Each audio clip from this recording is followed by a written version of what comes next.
This is the Defender Radio News Brief. I'm Michael Howie, and this is Defender Radio, the podcast for wildlife advocates and animal lovers. This News Brief edition of episode 527 is brought to you by the Defender Radio Patreon.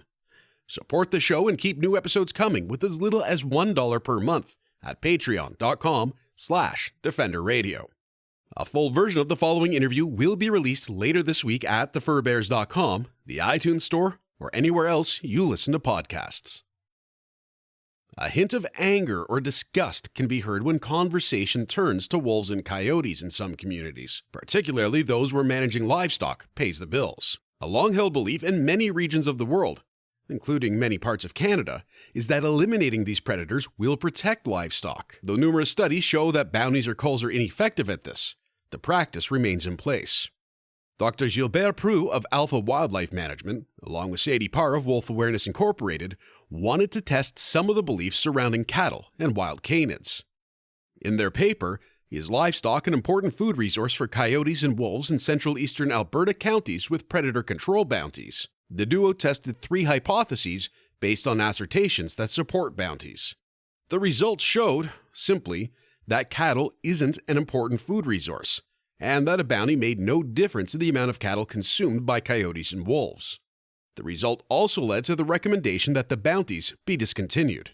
With communities spending tens of thousands of dollars from limited budgets on ineffective bounties, individual animals being killed regularly, and ecosystems being irreparably damaged, this science is more important than ever. Dr. Gilbert Proulx joined Defender Radio to discuss the science behind the research, some of the factors that led to the belief that predators are killing livestock, and what's necessary to move forward from this outdated model of management.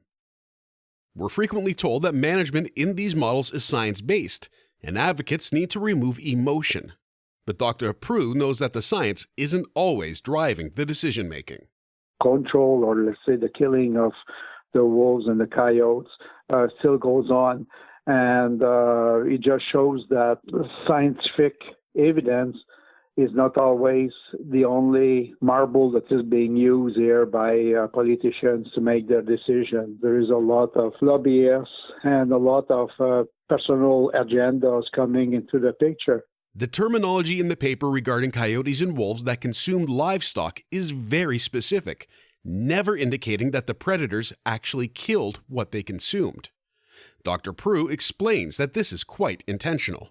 It's really important that people recognize that if they see a coyote or a wolf feeding on a dead animal in the field, this does not imply that that coyote or the wolf killed this animal. We have encountered people in other counties where they were adamant that the coyote had killed a cow, which is quite a big work to do for a coyote alone. You know, he says, I know I drove into the field, I saw the coyote on the animal. Well, that animal probably died of other causes, and the coyote took advantage of a free lunch on the way, you know. And a lot of coyotes and wolves won't even come close to that because they know better. So people have to do a distinction between predation and feeding. It's 2 different things there. We know the bounties don't work, and we know science has better solutions. What is keeping government agencies from making significant change? This is the $1 million question, because I have met with people from the government. We have met with people from the municipal counties.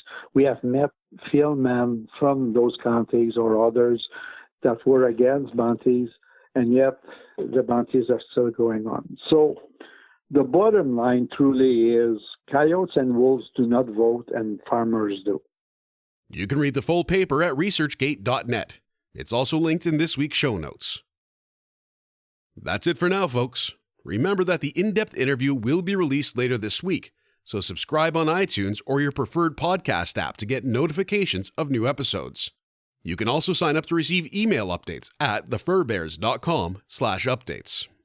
Until next time, I'm Michael Howie for Defender Radio, reminding you to stay informed and stay strong.